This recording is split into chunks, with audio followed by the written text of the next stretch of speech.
Hi friends, எல்லாருக்கும் வணக்கம். என்னோடய ஃப்ரெண்ட்ஸ் என்கிட்ட கேட்கக்கூடிய ஒரு கேள்வி என்ன அப்படின்னா, நான் 2007 பார்த்த மாதிரியே இப்போயும் இருக்கேன் அப்படின்னு சொல்லுவாங்க. அதுக்கு ரீசன் என்ன அப்படின்னா, ஒரு ஹெல்த்தியான லைஃப் ஸ்டைலு, ப்ராப்பரான ஃபுட்டு, அப்புறம் அளவான எக்ஸசைஸ். ஒரு மிஸ்டேக் பண்ணுவேன் என்ன அப்படின்னா, ஒரு 2 மந்த் கண்டினியூஸாக ஒர்க் அவுட் பண்ணுவேன், ஒரு 2 மந்த் ரெஸ்ட் எடுப்பேன். மெயின்டெனன்ஸ் லெவல்லே இருக்கேன். என்னால் புல்லப்ஸு, புஷ்அப்ஸு, டிப்ஸ் இதெல்லாம் எடுக்கவே முடியாது. ரீசன் என்னன்னு பார்த்தீங்கன்னா, நான் போலீஸில் இருக்கும்போது என்னோடய ஃபிங்கரில் வந்து ஒரு பெரிய shot put 16 pound shot put வந்து உருண்டுருச்சு. இது ஃபுல்லாக நல்லா நசுங்கி நஞ்சு போச்சு. அதுக்கப்புறம் உருட்டி தைச்சி வச்சுருக்காங்க. இன்னுமே இந்த ஃபிங்கர் வந்து என்னால் ரொம்ப க்ரிப்பாக யூஸ் பண்ண முடியாது. நான் இந்த 75 டேஸ் ஹார்ட் சேலஞ்சில் நான் இதை செய்யணும் அப்படிங்கிறத தான் டார்கெட்டாக எடுத்து நான் செய்ய போகிறேன்.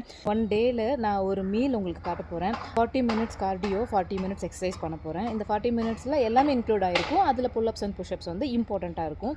அது இல்லாமல் 1 லைன் மோட்டிவேஷனும் என்னோடய வீடியோவில் கம்ப்ளீட் ஆகும். இது ஒரு மிகப்பெரிய சேலஞ்ச் தான். ஸோ இதை நான் ஒரு ஸ்போர்ட்டிவாக எடுத்துகிட்டு நான் ஸ்டார்ட் பண்ணுறேன்.